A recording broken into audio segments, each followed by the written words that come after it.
तर मुलगा आणि मुलगी या दोघांसाठी वेगवेगळे नियम आहेत का, किंवा दोघांच्या वेगवेगळ्या अवस्था आहेत का, की एक्झॅक्ट कसं?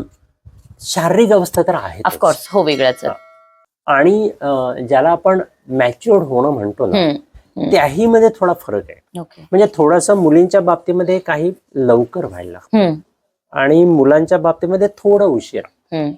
आणि जी लक्षणं दिसतात तीही काही प्रमाणात म्हणजे मुलींच्या बाबतीत तुम्ही म्हणाल तर त्यांना जेवावंसं वाटत नाही, अनेकदा असं वाटतं की कंटाळा येतो जेवायला बसल्यानंतर.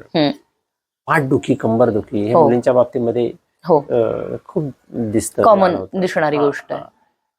उगाचच चिडचिड होणं म्हणजे मुलांची होते, पण काही वेळेला मुलींची जास्त दिसते. बाकी ते सतत आरशासमोर राहावंसं वाटणं वगैरे वगैरे ह्या तर गोष्टी आहेतच, पण मी त्याच्याविषयी आता नाही बोलत आहे. म्हणजे त्या आपल्याला सगळ्यांनाच माहिती आहे. किंवा एक या वयामध्ये खूप दिसतं की ते मुलांमध्ये दिसतं की सर्व म्हणजे सामाजिक दृष्ट्या अयोग्य अशा स्वरूपाचं वर्तन, म्हणजे जे समाजात पटणार नाही. आपण म्हणतो ना, म्हणजे मी उदाहरण देतो ना, की आपण म्हणतो ना, अरे ही मुलं अशी काय वागतात वेड्यासारखी. म्हणजे काय असतात तर सर्वसामान्यपणे समाजात ज्या गोष्टी प्रचलित आहेत त्याच्यापेक्षा हे काहीतरी वेगळं करतात, जे आम्हाला पटत नाही, मोठ्या माणसाला किंवा समाजाला पटत नाही. किंवा बंडखोरी सांगताय ना, करणारच नाही हे दिसेल. म्हणजे मी सांगताय ना, नाहीच करणार. काय करताय मी बघतो. मग हे शाळेतही दिसतं.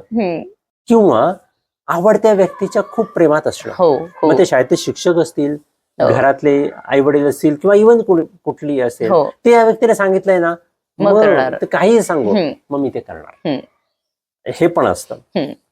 सो अशा अनेक गोष्टी याच्यामध्ये दिसतात. म्हणजे मुलगा आणि मुलगी असं दोघांच्या बाबतीत होतं. दोघांच्या बाबतीत हे होतं, पण काही मुलींच्या बाबतीत मी सांगितलं तशी थोडी ती लक्षणं थोडी म्हणजे वेगळी थोडीशी थोडी कंबरदुखी, थोडी अन्नावरची वासना उडणं. म्हणजे याच वयामध्ये खरं तर शरीर डेव्हलप होत असल्यामुळे अन्न खूप जास्त इंटेक तो गरजेचा आहे.